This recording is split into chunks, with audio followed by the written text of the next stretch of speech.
bulan Dzulhijjah yang merupakan musim kebaikan, waktu-waktu yang sangat mulia dan agung, di mana Allah Subhanahu wa Ta'ala hadirkan untuk kita agar kita lebih semangat dalam berbekal untuk akhirat kita.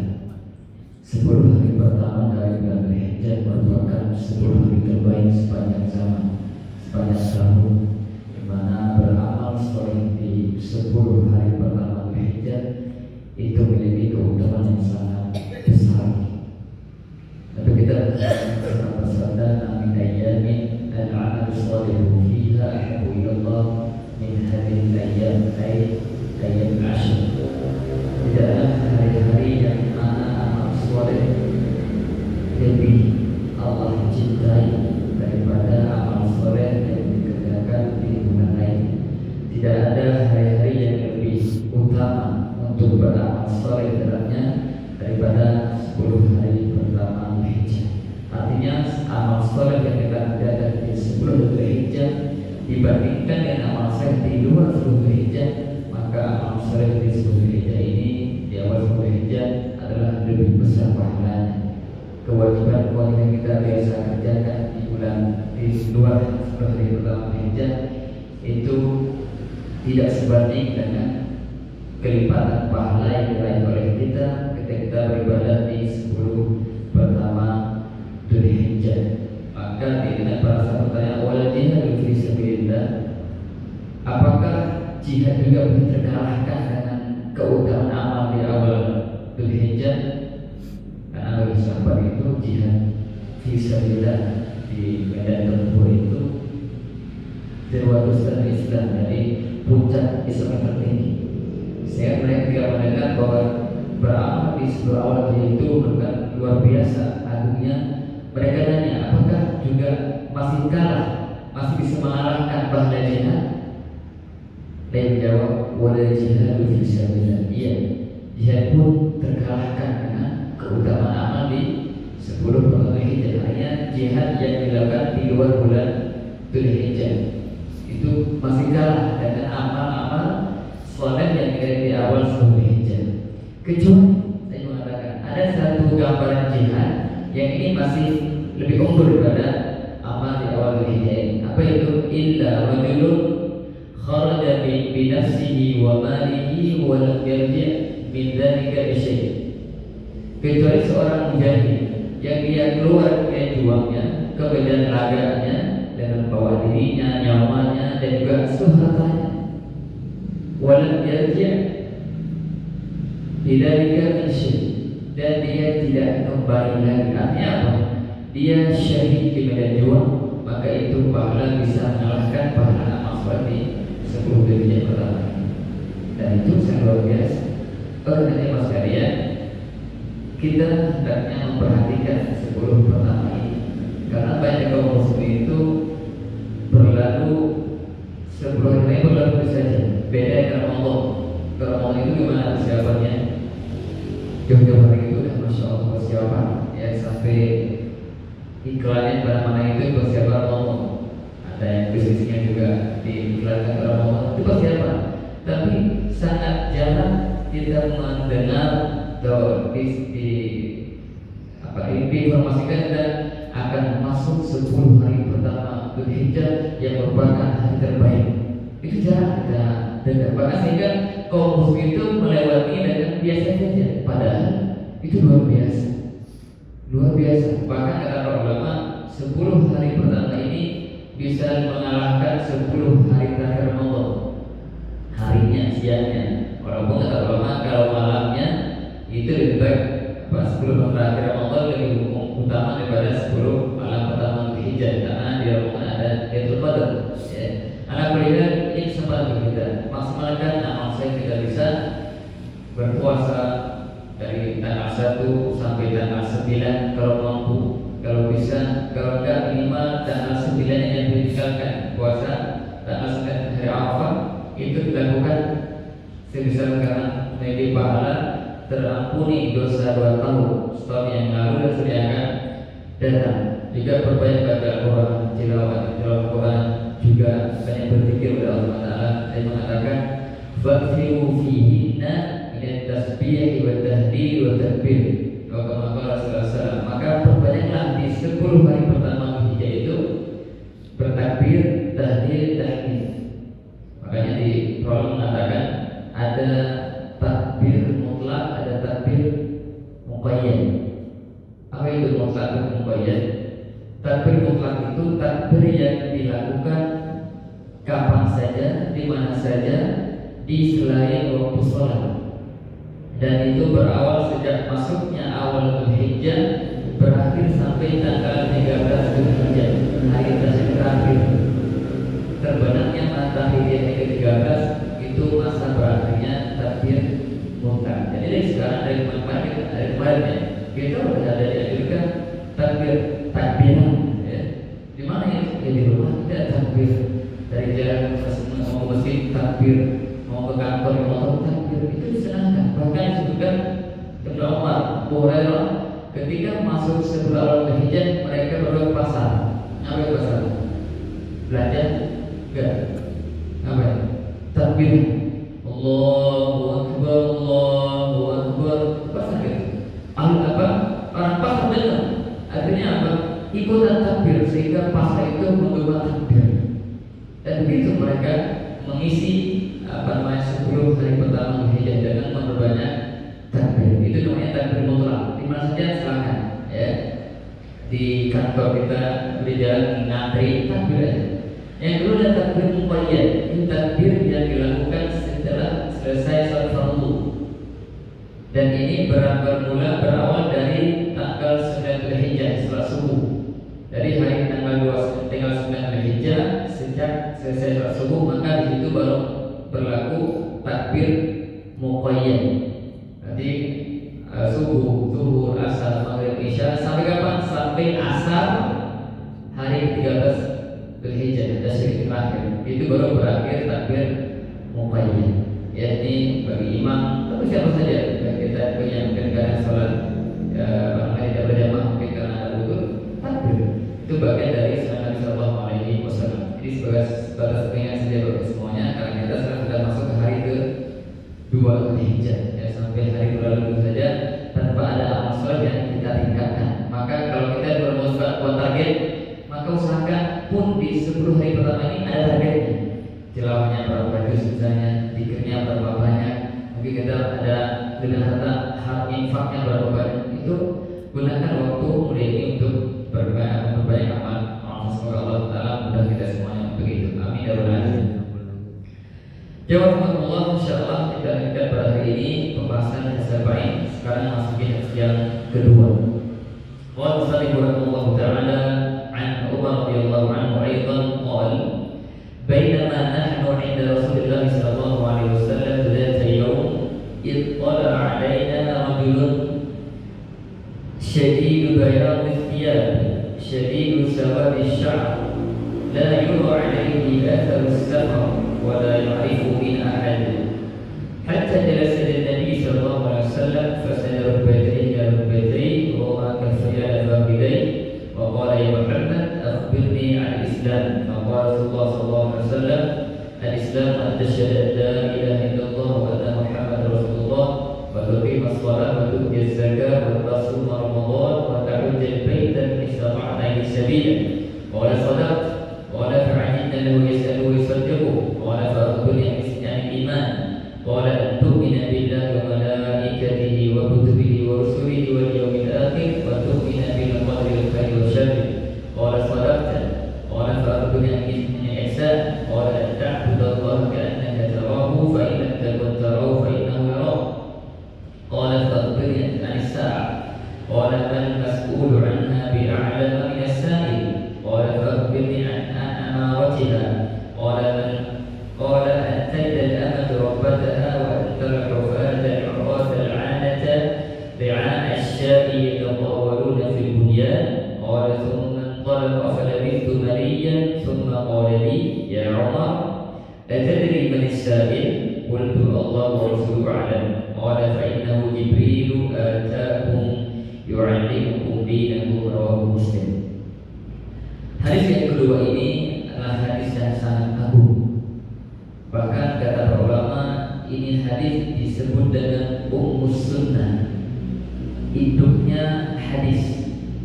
Kalau kita tahu di Al-Quran itu ada namanya Ummul Quran. Apa itu? Surat apa Ummul Quran? Al-Fatihah. Surat Fatihah itu Ummul Quran, induknya Al-Quran. Kenapa? Karena semua makna-makna Al-Quran itu kembali semua pada surat Al-Fatihah. Demikian pula dengan hadis ini. Hadis yang kedua ini dikatakan hadis Jibril. Hadis apa? Hadis Jibril ini dikatakan dengan Ummus Sunnah, induknya hadis Nabi sallallahu alaihi wasallam, karena poin-poin yang dibahas dalam hadis ini itu mencakup semua sisi agama. Maka ini penting sekali untuk kita bisa pahami bersama. Hadis ini diriwayatkan dari Rasulullah anhu sebagai pengetahuan saja bahwa Imam An-Nawawi mencantumkan di nomor yang pertama hadis Umar juga, dan hadis yang pertama itu adalah hadis pertama di Sahih Al-Bukhari. Ya, hadis pertama di buku Arba'in adalah hadis pertama di buku Sahih Al-Bukhari, tidak Sahih Bukhari. Hadis kedua di sini adalah hadis pertama di kitab Sahih Muslim. Jadi kalau kita buka Sahih Bukhari, hadis pertamanya sekian. Innamal a'malu binniyat. Kalau antum buka Sahih Muslim, antum akan dapati hadis pertamanya adalah hadis yang kedua di sini, hadis Jibril tentang tiga tingkatan agama. Baik, kita perhatikan hadisnya satu persatu. An Umar radhiyallahu anhu Umar radhiyallahu berkata, "Bainama nahnu 'inda Rasulillah sallallahu alaihi wasallam dzata yaumin." Tatkala kami suatu hari bersama Nabi sallallahu alaihi wasallam, biasa Nabi bermaksud para sahabatnya di Masjid Nabawi, ittala 'alaina rajulun syadidu bayadil thiyab. Tiba-tiba hadir, datang, muncul, tiba seorang lelaki yang sifatnya apa? Pertama, syadidu bayadil thiyab, itu bajunya sangat putih. Dia mengenakan pakaian putih dan putihnya sangat bersih. Ya. Syadidu sawadi sya'ri, dan rambutnya hitam. La yura 'alaihi athar as-safar, dan tidak tampak pada dirinya itu bekas-bekas safar. Kalau zaman bahala itu, zaman dulu, orang kalau safar itu gimana? Dia dulu di perang pasir, sehingga mungkin dia bajunya bisa berdebu, ya punya acak-acakan, ya. Beda dengan safar zaman kita sekarang itu, ya. Semuanya ber-AC gitu ya. Kalau sampai tempat liwat masih seperti di rumah gitu ya. Tapi dulu itu kalau safar itu orang tadi kan ketahuan, dia kembali ke busuk dan segala macam.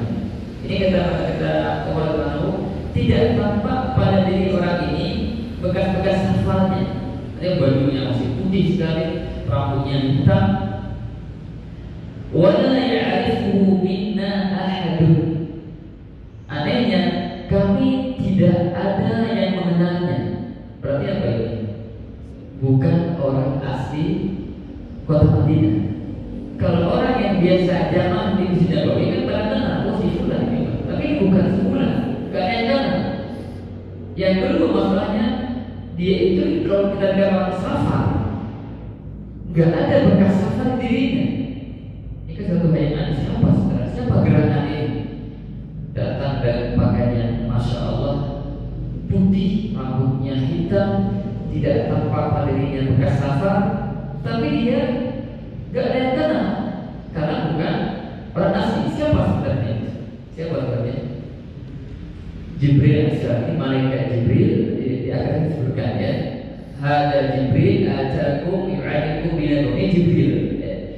Jibril datang menjelma dalam bentuk manusia, dan ini salah satu kemampuan malaikat yang Allah berikan untuk mereka bisa berubah wujud menjadi manusia. Dan ini terjadi beberapa kali juga disebutkan ketika kisah malaikat ini datang pada Nabi Lut, ya. Malaikat itu datang pada Maryam. Juga di beberapa kali Nabi datang, malaikat itu datang bagi Nabi Sallallahu Alaihi Wasallam dalam bentuk manusia. Hatta jalasa Nabi Sallallahu Alaihi Wasallam, sampai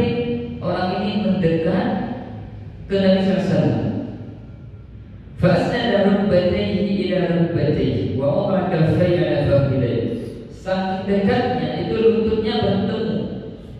Jadi laki-laki ini datang mendekat ke Nabi SAW sampai bertemu lutut-lututnya.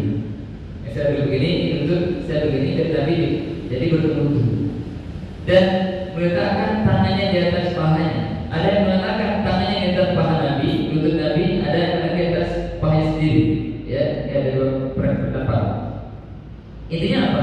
Intinya laki-laki ini duduk dekat dengan Nabi SAW.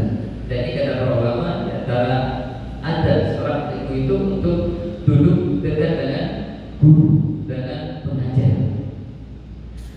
Kemudian setelah datang duduk dekat dengan Rasulullah, dia berkata, Ya Muhammad, akhbirni anil Islam. Wahai Muhammad, ini bahasa juga bahasanya agak biasa orang Madinah. Ya Rasulullah, biasa kalau yang itu orang Badui itu datang ke Madinah, Muhammad, paling tidak namanya. Ya, ini untuk sedikit memberikan satu takdir pada sahabat. Datang juga orang yang dikenal, tapi beliau ya Muhammad, ya Muhammad, akhbirni, beritahukan aku tentang Islam.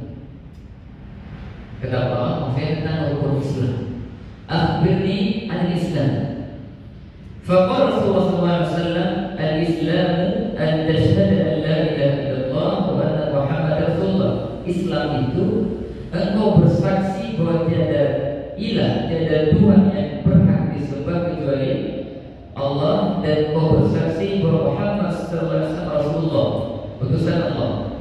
Wa tuqimus shalah, engkau mendirikan salat, wa tu'ti zakat, mengeluarkan zakat, wa tasum Ramadan, berpuasa Ramadan, wa ta'udul bait, idza istata'ta ilaihi sabila, dan engkau berhaji bagi siapa yang tidak, apabila kamu bisa melakukannya, ada kemampuan untuk melakukan haji. Setelah Nabi SAW menyebutkan rukun Islam yang 5, qal sadaqta. Bayangkan, setelah Nabi menjawab, laki-laki mengatakan apa? Kau benar. Aneh nggak Pak? Dia bertanya, kemudian menjawab, kau benar Pak. Ini yang bertanya tahu apa nggak tahu nih? Yang bertanya udah tahu, ya. Sadaqta. Sampai-sampai ketika benar sahabatnya Umar mengatakan, fa'ajibna lahu yas'alu wa yusaddiqu.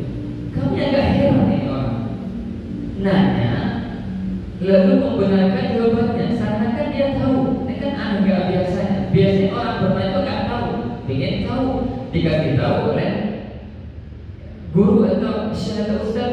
Tapi ini beda. Fa'ajibna lahu, maka kami pun merasa aneh, agak gimana? Gak biasanya orang nanya kemudian membenarkan jawaban.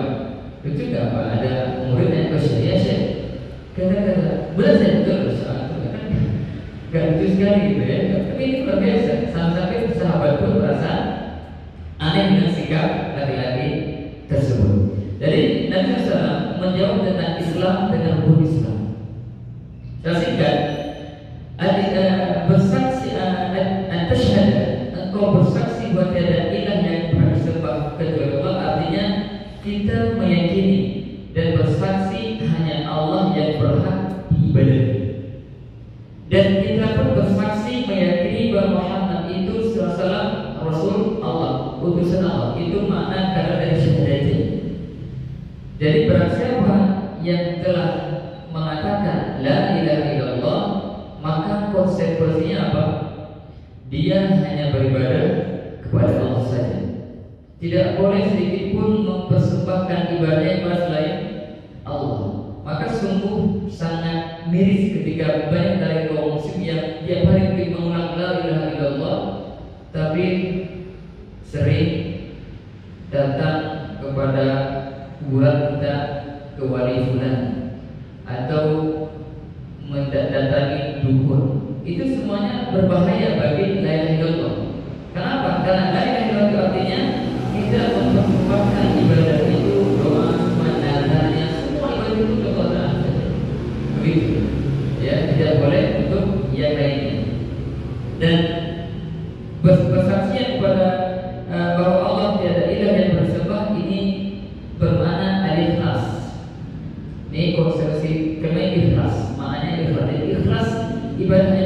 Itu konsep dari la ilaha illallah.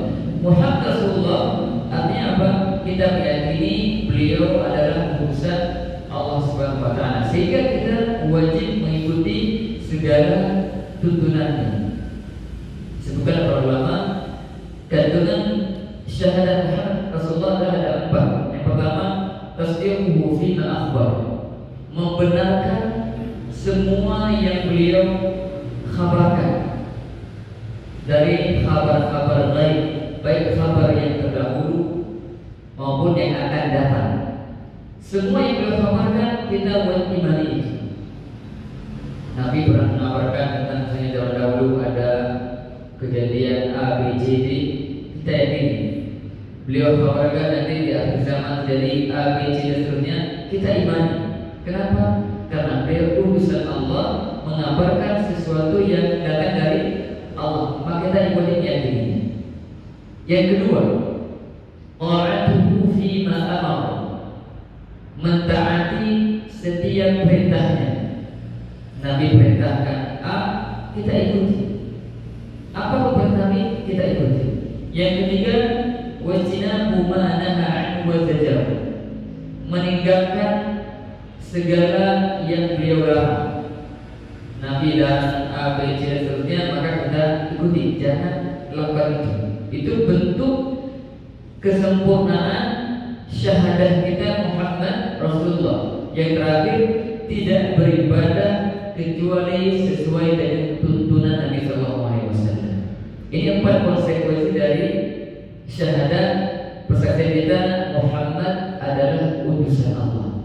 Kalau kita ingin singkat bahwa persaksian tiada ilah yang berhak disembah kecuali Allah dan Muhammad adalah utusan Allah, itu adalah al-ikhlasu wal mutaba'ah, mengikhlaskan ibadah untuk Allah dan mengikuti tuntunan Rasulullah SAW. Itu konsep dari syahadatain, ya, syahadat la ilaha illallah dan Muhammad Rasulullah.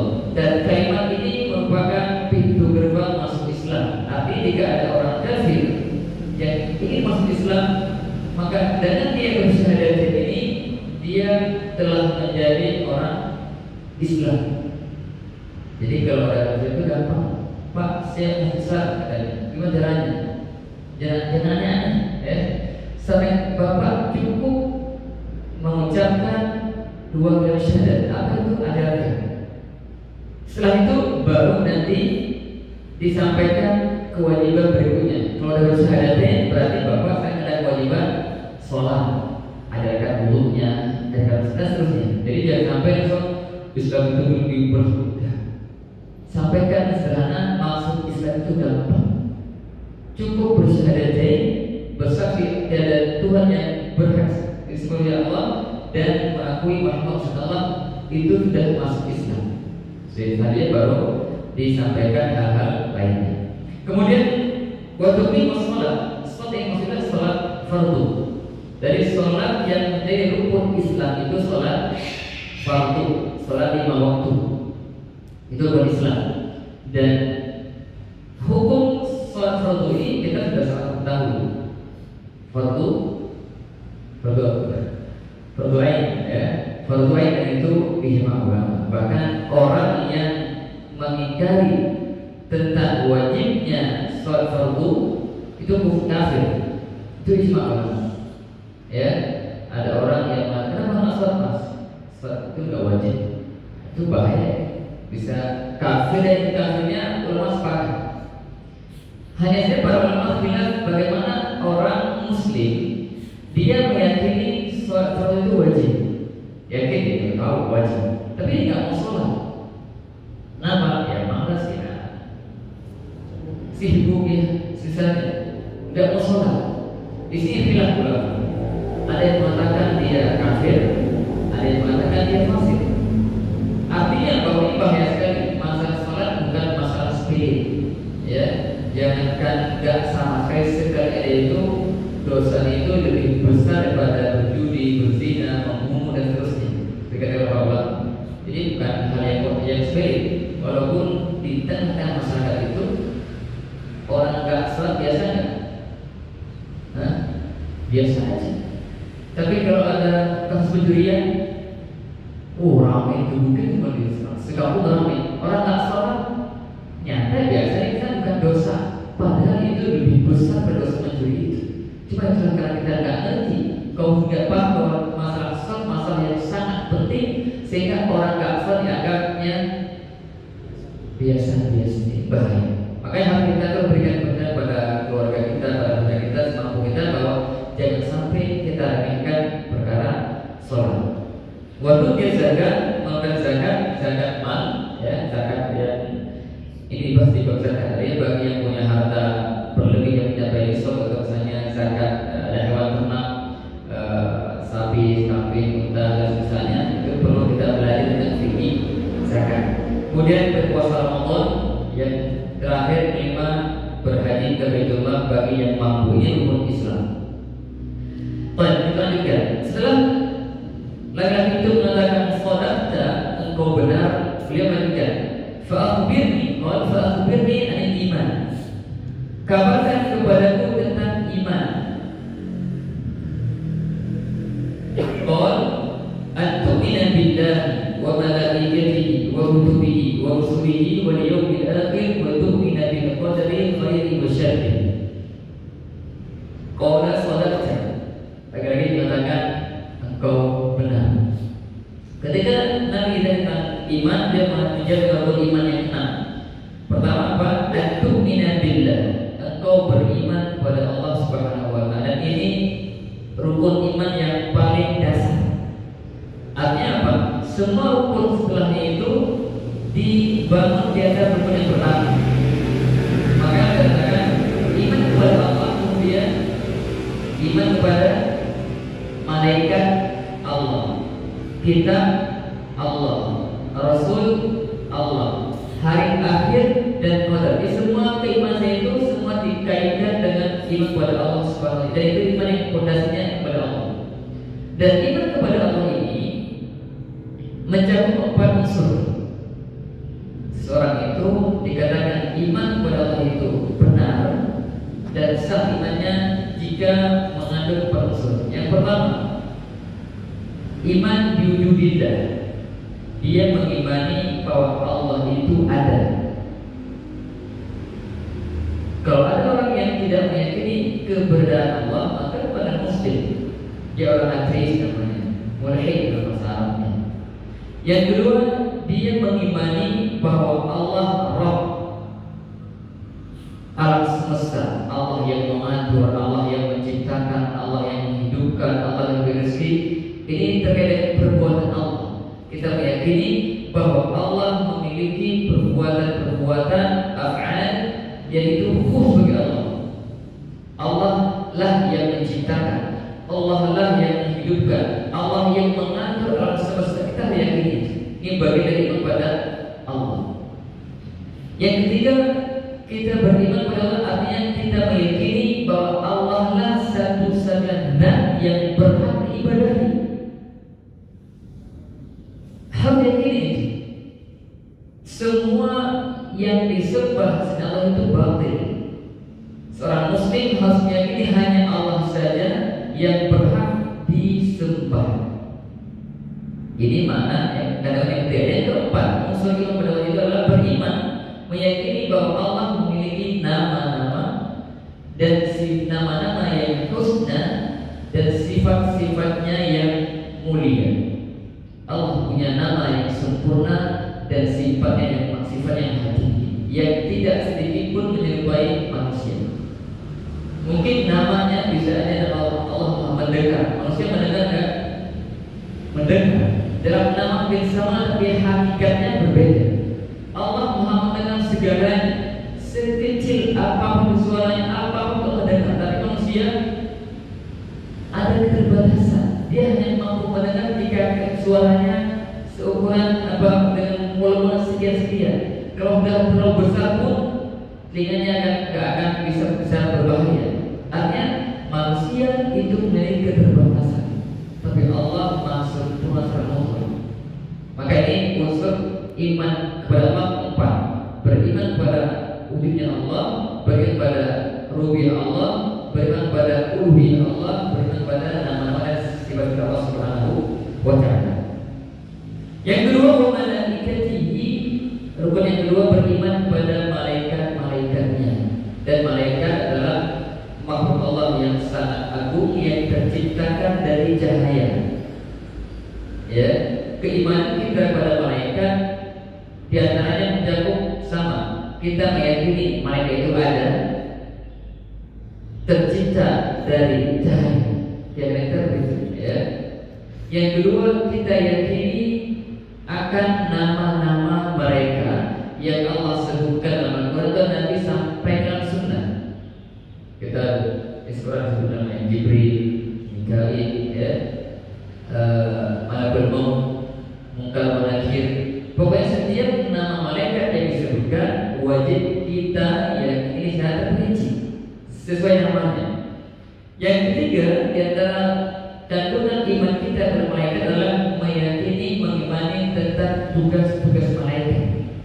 Allah Subhanahu wa taala memberikan kepada setiap malaikat itu ada tugas masing-masingnya. Ada malaikat Jibril tugasnya menyampaikan wahyu, maka Mikail ya tugasnya menurunkan hujan, hujan. Munkar Nakir bertanya di alam kubur. Ada Malakul Maut yang berusaha nyawa. Banyak malaikat masing-masing ada tugasnya. Nah, kita sebagai seorang beriman meyakini bahwa malaikat itu punya tugas-tugas mereka masing-masing dan mereka tidak pernah bermaksiat kepada Allah Subhanahu wa taala. Artinya apa? Memang Allah ciptakan malaikat untuk melaksanakan tugas-tugas beribadah kepada Allah Subhanahu wa taala. Allah berfirman di surat At-Tahrim, la ya'sunallaha ma amarahum. Mereka tidak pernah bermaksiat kepada Allah atas apa yang diperintahkan kepada mereka. Apapun perintah Allah mereka kerjakan. Itu malaikat. Kemudian berikutnya kutubihi, beriman pada kitab-kitabnya. Artinya kita beriman bahwa Allah telah menurunkan kitab-kitabnya kepada para rasul. Sejak zaman seperti ada Taurat, Injil, Zabur, Suhuf Ibrahim dan Musa, Al-Quran.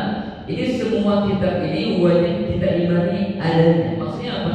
Allah pernah menurunkan kitab-kitab itu kepada para rasulnya. Walaupun zaman sekarang kita cukup meyakini untuk yang dari Taurat, Injil, Zabur bahwa dulu Allah pernah menurunkan Zabur kepada Nabi Daud, Taurat kepada Nabi Musa, Injil kepada Nabi Isa. Zaman beliau itu terjaga. Tapi setelah mereka tiada sampai saat itu, maka Injil, Taurat, Zabur semua sudah menyimpang. Kita nggak boleh meyakini itu benar. Kita yakini dulu Allah pernah menurunkan zaman Nabi Ibrahim Allah SWT, tapi sekarang semuanya sudah berubah kecuali Al-Quran. Dan kita yakini Al-Quran sebagai kitab Allah yang diturunkan kepada Muhammad SAW, dan kita dituntut untuk menjadikan Al-Quran sebagai pedoman hidup kita. Dan itu ya kita yakini. Adapun kita sebelumnya cukup keyakinan global saja. Maksudnya kita meyakini Allah menurunkan kitab-kitab tersebut pada Rasul terdahulu. Ada Al-Quran. Di samping kita meyakini Al-Quran diturunkan kepada Muhammad SAW, kita pun dituntut untuk menjadikan Al-Quran sebagai panduan hidup kita. Kita iman, kita yakini itu kitab Allah untuk Muhammad SAW untuk kita semuanya, dan kita amalkan perintah-perintah Al-Quran. Wa rusuli, dan beriman kepada rasul-rasulnya. Semua rasul yang Allah utus kita imani adanya, baik iman secara global maupun iman secara terperinci. Iman secara global itu kita beriman bahwa Allah pernah mengutus banyak rasul dan nabinya pada umat manusia, ya, ratusan ribu jumlahnya. Tapi yang wajib kita imani secara terperinci adalah yang Allah sebutkan namanya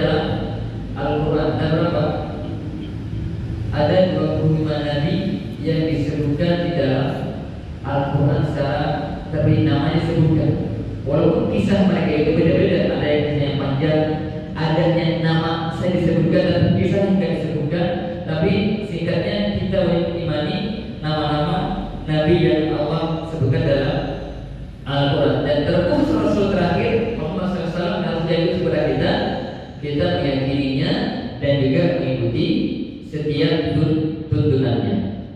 Wal yaumil akhir, beriman pada hari akhir. Hari akhir maksudnya itu beriman kepada segala sesuatu yang terjadi setelah kematian. Jadi mulai setelah kematian itu sampai surga, itu semuanya cakupannya beriman pada hari akhir. Berarti kita beriman adanya azab kubur, nikmat kubur, fitnah kubur. Kemudian itu setelah itu lambat bentar kita hari kebangkitan, ada mahsyar, ada hisab amal, ada mizan timbangan, ada nanti berjalan di atas sirat, dan sampai akhir surga atau neraka. Itu semuanya bagian dari beriman pada hari akhir. Dan keimanan pada hari akhir ini sangat penting untuk terus kita tanamkan jiwa kita. Kenapa? Untuk menumbuhkan semangat amal. Karena kita yakin semua kita akan kembali ke sana. Dan kebahagiaan kita di sana itu di hari akhir adalah setelah kematian itu sangat ditentukan oleh amal soleh kita. Makanya perkara hari kiamat, hal yang berkaitan setelah kematian sering kita baca, kita dengar, ada apa? Untuk mengingatkan kita bahwa kita gak lama dunia ini, gak lama lagi kita akan kembali ke alam yang abadi, alam barzakh sampai nanti alam akhir. Yang ketiga, bertu'minu bil qadari khairihi wa syarrihi. Engkau beriman kepada takdir Allah, baik yang baik maupun yang buruk. Ini juga sangat penting, rukun iman yang terakhir. Yang walaupun ini jarang dibahas, tapi ini sangat penting. Karena jika iman kita pada takdir itu lurus, itu akan banyak masalah yang mudah kita sikapi, mampu untuk disabari kalau kita mengerti dengan baik tentang hakikat dari takdir Allah itu apa. Singkatnya bahwa takdir Allah itu yang buat kita imani bahwa segala sesuatu yang terjadi, yang berjalan di muka bumi ini, apapun itu, baik itu sesuatu yang tidak kita sukai maupun yang kita sukai, semua itu sudah ditetapkan, ditakdirkan oleh Allah Subhanahu wa Ta'ala. Ini makna takdir secara singkat begitu, keyakinan. Makanya ketika kita menyikapi sesuatu yang sifatnya takdir ini, maka kita nggak boleh terlalu berpikir kenapa kok begini, kenapa kok begini. Nanti akhirnya bisa stres, bisa sesat ujungnya. Ya, makanya dalam takdir kita imani. Kenapa? Karena takdir itu sesuatu hal yang baik. Kenapa sih bulan itu jarang ke masjid tapi bisnisnya terus berkembang? Nah, itu baik gitu ya. Saya kok jamaahnya nggak pernah ketinggalan stop pertama, tapi kok kayaknya rezeki sering banget gitu. Halo, ini gimana kira-kira? Kalau kita pandang hal ini dengan pandangan takdir yang benar, kita mengatakan Allah punya hikmah di balik semua itu. Kenapa diberikan kemudahan bagi yang ingin jalan ke masjid? Allah tahu hikmahnya apa. Kenapa kita yang ingin sering masjid rasanya berbeda? Ingat, jangan lupa bahwa cinta Allah kepada hamba itu tidak dikaitkan dengan dibukanya dunia. Makanya misalnya berarti kalau kita dikayakan Allah cinta, begitu kan? Begitu kan? Halo? Tidak. Gak juga. Kalau kita miskin berarti Allah hinakan. Bukan itu standar. Ini di bab tadi itu di bab ujian. Jadi semua itu yang kaya diuji, yang miskin diuji, yang banyak masalah diuji, yang sedikit masalah juga ini semua diuji. Untuk apa diuji? Ini baru bedanya. Jika diuji dia lulus, itu baru mulia. Orang diuji dengan kekayaan, bersyukur tidak dia? Kalau syukur berarti dia bersedia. Orang diuji dengan kemiskinan, bersabar tidak? Jika sabar, dia ber. Maka kita pandang setiap yang kita saksikan itu dengan kacamata Islam, kacamata agama, kacamata Quran dan Sunnah, bukan kacamata nafsu. Nafsu kita itu akan ada sesuatu yang tidak sesuai dengan hakikatnya. Makanya apapun yang kita cerita di dunia ini, kita yakini pasti ada hikmahnya. Sekarang kita saksikan saudara kita di Palestina ini sedang dalam kondisi yang sangat mengerikan. Apakah ada yang tanya, kenapa Allah enggak tolong mereka? Bisa nggak Allah langsung menghancurkan Israel sekali ditenggelamkan semua? Bisa nggak? Allah bisa. Nggak ada yang seperti itu. Tapi Allah punya hikmah itu semua. Ada hikmah. Maka kita nggak boleh nanti pakai nafsu kita, pakai perasaan memahami itu nggak. Artinya apa? Putus asa itu. Tapi kalau kita sikapi setiap masuk dengan ilmu, insya Allah berubah. Gak usah ke Palestina. Dulu di zaman Nabi Muhammad, pernah nggak Nabi berdarah di perang? Perang apa? Perang Uhud. Beliau berdarah, bahkan copot giginya. Beliau Nabi loh, seorang Nabi, utusan Allah, Nabi termulia, tapi perang. Apakah? Kenapa Allah tak habis itu kaum musyrikin? Gak usah perang deh, asal bisa. Bagi Allah bisa. Tapi Allah punya hikmah di balik semua senyap itu. Di Mekah, di orang Islam, bisa Allah langsung basmi itu semua orang gak boleh perang, bisa. Tapi Allah itu punya hikmah di dia fase-fase yang dilewati oleh manusia. Dari zaman Nabi sampai hari kami itu selalu ada sesuatu yang itu kita menginspirasi itu diri kita itu gak cocok. Tapi ya inilah setiap takdir itu pasti ada hikmah. Maka kayak gini, apa yang Allah takdirkan itu pasti baik. Karena semua perbuatan Allah itu baik. Walaupun dari sisi kita sebagai manusia mungkin dia tidak baik. Contoh, Allah takdirkan seorang sakit, baik gak itu? Baik gak? Siapa baiknya? Takdir Allah itu baik. Tapi kita sebagai manusia melihat itu gak baik, berada. Wajar itu manusia. Tapi kira-kira apa yang Allah takdirkan itu sebagai perbuatan Allah, takdir itu baik. Walaupun manusia melihatnya tidak baik, ya sakit maka baik. Ada yang sepakat, ada yang sepakat sakit itu gak baik. Selamanya kan gak baik. Tapi kita jadi di balik sakit itu banyak hikmah yang mungkin itu kita tidak tahu. Ini yang perlu kita sadari. Maka orang-orang yang ngerti itu ketika diuji dia bersabar mengharap pahala karena itu ada kebaikan.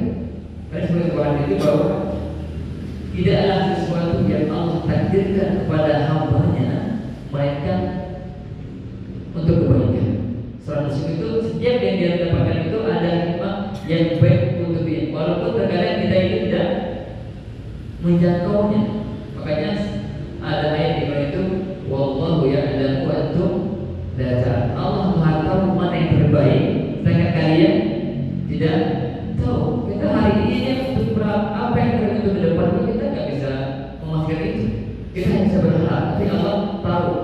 Wahai bulan, kalau kamu nanti begini nggak baik, maka Allah balikkan. Itu bentuk kepercayaan kehambanya. Karena kasih Allah itu tidak selalu diberi. Kasih Allah tidak selalu diberi dalam dunia lainnya. Benar kan?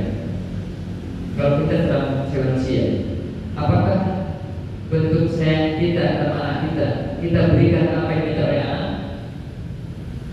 Kita pisau, anak kecil mesti kita pisau. Ini pisaunya main. Kita tahu ini bahaya. Bukan nggak sayang, ini bahaya. Kita tahu ini bahaya buat anak ini. Anak usia SD udah minta HP yang bisa berselancar malam saya kerja. Orang tua yang ngasih makanan, nikmati aja. Itu bahaya kan? Bahaya banget itu. Anak usia SD sudah punya HP sendiri, itu bahaya sekali. Orang tua yang sayang anak dan sayang itu benar sesuai dengan tuntunan Quran, dia nggak akan ngasih itu. Kalau dia ngasih itu dipantulkan berwaktu, dibatasi, bukan kasih milik dia sendiri malah itu. Kenapa? Karena itu berbahaya, ini merusak dirinya. Kalau bukti, kalau si bapak sayang mana itu benar sayangnya itu, dia nggak akan seperti itu. walidah tidak ada. Dan Allah zat yang maha hikmah, tentu lebih aula ketika Allah menahan sesuatu untuk hambanya, itu ada hikmah bagi itu. Makanya ini mengatakan ada hamba itu yang tidak cocok bagi dia kecuali kaya. Kalau dia miskin dia kufur. Ada hamba yang nggak cocok bagi dia kaya, yang nggak cocok bagi dia apa? Kaya. Kalau kaya dia kufur, maka dia tak miskin. Agar apa? Terjaga imannya. Karena baik gak ini? Baik gak? Orang miskin dengan kemiskinan ini bisa menjaga imannya. Tapi kalau dia diberikan kekayaan, mungkin dia akan mulai lupa. Akhirnya nanti udah akan miskin. Tapi saya itu ingin kaya, kan? Misalnya gak ada yang tahu. Saya bisa insyaallah kalau kaya saya itu akan tetap istiqomah ngaji. Serius, yakin. Gak ada yang tahu. Sekarang kalau kita ingin terpilih sekarang. Tapi dia udah kaya. Beda cerita maka al-khairatu fi maqdaratillah. Itu kaidahnya. Pilihan terbaik itu adalah pilihan Allah. Kenapa? Karena dia yang mengatur segala kemaslahatan kita, baik sekarang, nanti dan yang akan datang. Kita sebagai hamba hanya berusaha maksimal yang terbaik. Sedangkan semua itu pada Allah Subhanahu. Wah, itu bab takdir babnya melebar ya. Tapi setidaknya kita meyakini semua itu Allah takdirkan, tentunya mengandung hikmah yang sangat sempurna. Kemudian beliau mengatakan kalau salat engkau benar. Pokok Jibril mengatakan lagi, "Fakbir yang ihsan." Kabarkan kepadaku tentang ihsan. Apa itu ihsan? Ihsan itu secara maknanya itu berbuat baik. Dan ihsan ada dua macam. Ada ihsan kepada Allah, ada ihsan kepada hamba Allah. Ihsan kepada Allah, Nabi sebutkan di sini ada dua tingkatan. An-ta'budallaha ka'annaka tarahu. Engkau beribadah kepada Allah seakan-akan engkau melihat Allah. Jadi saking hatinya itu khusyuk, hadir dalam ibadahnya seakan-akan dia melihat Allah di hadapannya. Ini level yang sangat tinggi. Level pertama ihsan. Fa in lam takun tarahu fa innahu yarah. Kalau ini enggak mampu, karena susah untuk naik level sampai kita merasa itu bila Allah itu susah. Levelnya sangat tinggi sekali. Yang kedua di bawahnya, fa in lam takun tarahu fa innahu yarah. Jika engkau tidak bisa beribadah seakan-akan melihat Allah, maka yakinilah bahwa Allah melihatmu. Ini level muraqabah namanya. Jadi sentiasa ketika kita beribadah, kita merasakan Allah melihat ibadah kita, melihat hubung sujud kita, dan itu akan menimbulkan apa? Melahirkan apa? Sikap muraqabah, rasa malu kalau saya ibadahnya nggak benar. Allah lihat masa kita ibadahnya main-main. Allah lihat masa kita bermaksiat. Allah lihat masa kita meninggalkan perintah. Itu ketika kita hadirkan atau kita Allah senantiasa melihat kita di mana kita. Ini level muraqabah. Ya, kalau nggak bisa maka berarti untuk sampai minimal yang kedua ini level muraqabatullah, senantiasa merasa diawasi Allah ketika kita beribadah kepadanya, sehingga sikap itu akan menentukan melahirkan kesungguhan, kemaksimalan kita dalam beribadah kepada Allah Subhanahu wa Ta'ala. Dan yang kedua, ihsan kepada manusia, ya berbuat baik, bisa berbagi harta, berbagi ilmu, berbagi nasihat, berbagi tenaga, berbagi apa yang bisa dilakukan manusia, itu baik dari ihsan. Apa bentuknya? Ada bentuknya itu menyumbang saran, ide, pikiran, atau bantu orang dengan tenaga, atau dengan harta, atau apa yang semisalnya. Intinya itu bagian ihsan. Dan wallahu yuhibbul muhsinin. Allah mencintai orang-orang yang muhsin, yang berbuat baik-baik, baik itu berbuat ihsan kepada Allah maupun kepada hamba-hamba Allah Subhanahu wa Ta'ala. Kemudian kita lagi qul fa'birni ihsan. Kabarkan aku tentang hari kiamat.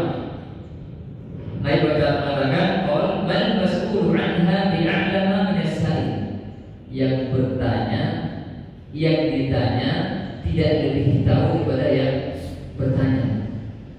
Ditanya kapan hari kiamat, Nabi jawab yang ditanya tidak lebih tahu daripada yang bertanya. Artinya apa? Sama-sama nggak tahu. Kenapa? Ya itu masalah lain. Kapan terjadi kiamat itu secara pasti tidak ada yang tahu. Tapi ada bocoran Allah di sana. Ada bocoran seperti bocoran hari kiamat. Hari kiamat terjadi pada hari Jumat. Ini bocorannya. Kapan hari kiamat terjadi? Nah, tapi hari Jumat tahun berapa? Bulan berapa? Pekan keberapa? Nah ini lain, gak ada yang tahu kecuali Allah. Tapi kalau harinya Nabi sampaikan nanti kiamat terjadi pada hari Jumat. Cuma Jumat kapan, tahun kapan, pekan berapa kita gak ada yang tahu kecuali Allah Subhanahu wa Ta'ala. Kalau udah nggak tahu waktunya, fakbirni an amaratiha. Kalau gitu sampaikan kepadaku, beritahukan aku tentang tanda-tandanya deh. Nah, gitu ya. Kalau hari kiamat waktunya kapan nggak tahu, ya kita sama nggak tahu nih. Kabari kepadaku tanda-tanda kiamat. Tanda kiamat itu dua macam. Ada tanda yang kecil, artinya tanda ini masih jauh dengan kiamatnya. Ada tanda-tanda besar, itu tanda-tanda yang berdekatan dengan kiamat. Ada jika tanda besar ini muncul, maka nggak lama lagi kiamat terjadi. Jadi tanda besar itu tanda yang langsung beriringan dengan kiamat. Ada 10 tanda, 1, 2, 3, 4, 5, 6, 9, 10 kiamat.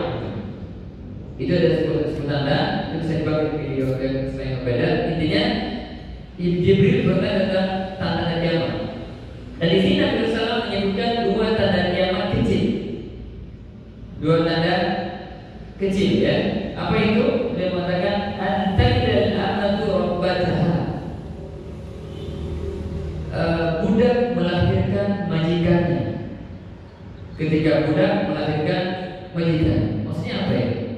Ada 2 penafsiran para ulama mengatakan nanti akan terjadi banyak perang dan banyak tawanan-tawanan yang diminta oleh kaum muslimin, sehingga tawanan itu kalau berlaku jadi budak. Nah budak ini ketika dipilih oleh seorang itu boleh digauli. Nah ketika digauli lahir anak, maka anak ini ikuti bapak sebagai majikan, sehingga sang anak ini jadi majikan bagi si ibunya. Ini dari tanda kiamat kecil, ya tanda kiamat yang kecil. Itu yang pertama. Yang kedua, ada yang mengatakan ini maksudnya lah uququl walidain. Banyaknya dari kedurhakaan pada orang tua sampai sang anak menjadi raja, mengatur sang ibunya.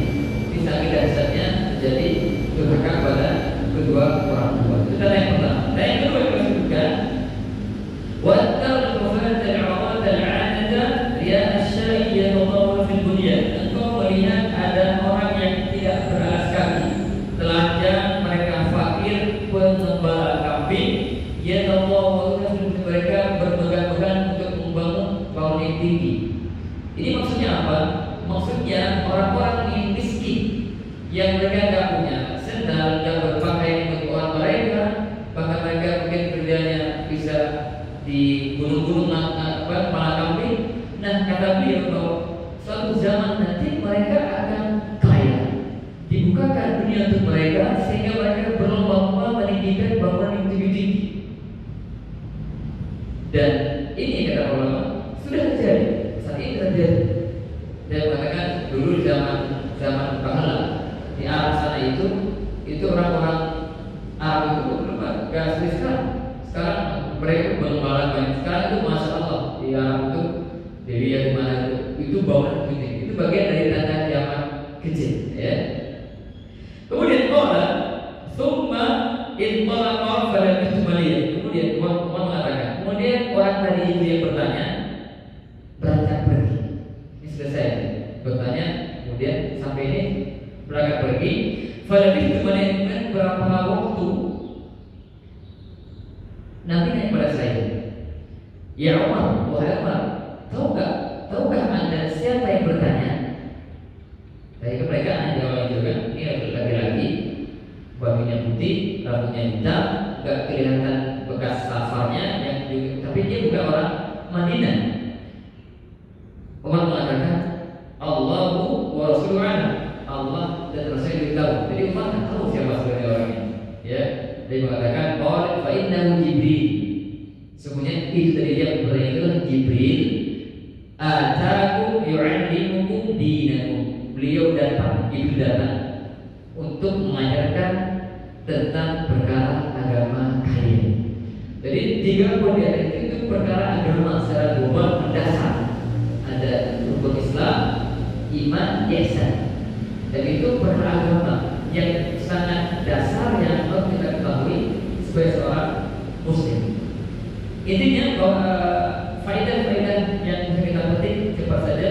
Yang pertama, bahwa mengajar itu tidak selalu dengan menyampaikan, tapi bertanya juga bagian dari bentuk mengajar. Siapa yang mengajar di hadis ini? Jibril atau Muhammad SAW yang mengajar? Hah? Siapa yang mengajar? Yang menyampaikan itu siapa? Nabi SAW, ya kan? Sepakat Nabi? Iya, Nabi yang menjawab pertanyaan. Tapi Nabi tidak hubungan apa? Fa'inu Jibril ataku yu'allimukum. Ini Jibril datang mengajarkan kalian tentang perkara agama kalian. Kok malah Jibril yang mengajarkan? Bukannya Nabi. Nah, kata para ulama, karena Jibril yang menjadi sebab lahirnya pembelajaran itu.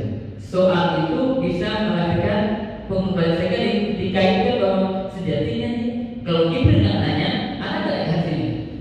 Enggak. Sehingga kadang kita bertanya itu bukan karena kita nggak tahu, tapi ingin mengajarkan tujuan lainnya. Ini poin yang kedua. Tadi Jibril bertanya, akhirnya boleh katakan engkau benar. Ini kan berarti Jibril tahu ilmunya. Tapi apa ditanya? Ditanya untuk mengajarkan. Sehingga mungkin karena ada kajian syekh, ada syekh lain juga yang hadir gitu. Biasanya nanya syekh itu mungkin tahu ilmunya, cuma beliau bertanya karena biasa syekh itu nanya itu sesuatu yang kuat, yang bagus ya permasalahannya. Ditanya ke syekh dan dia tahu syekh tahu jawabannya agar yang hadir itu bisa mendapatkan faedah juga. Ya, faedah yang ketiga, hadis ini menggabungkan 3 permasalahan dasar rukun Islam, yaitu tentang rukun Islam, rukun iman, dan rukun ihsan. Dan yang terakhir saja bahwa hadis ini menegaskan kepada kita bahwa waktu dan kiamat tidak ada yang tahu. Ya, sehingga yang tahu itu apa yang kita ketahui tanda-tanda. Nah, apa tujuan kita mengetahui tanda kiamat itu? Atau seperti yang sebelumnya, kenapa Nabi Jibril sudah mengatakan tentang Islam, tentang iman, dan hari kiamat? Kenapa urutan sebenarnya begini? Hari kiamat. Kata ulama, Islam, iman itu semua itu akan diberikan balasan nanti kapan?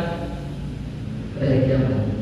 Jadi pertanyaan Jibril tentang hari kiamat memberikan isyarat bahwa balasan atas keislaman, atas keimanan itu adanya di mana? Di hari kiamat nanti. Maka jangan khawatir, silakan pegang Islam, iman, ihsan dengan kuat, nanti pada hari kiamat semua itu akan mendapatkan balasan sesuai dengan kadar Islam, iman, dan ihsan yang masing. Masyaallah, mungkin Pak sudah singkat syarah yang kedua, semoga memberikan tambahan ilmu buat kita.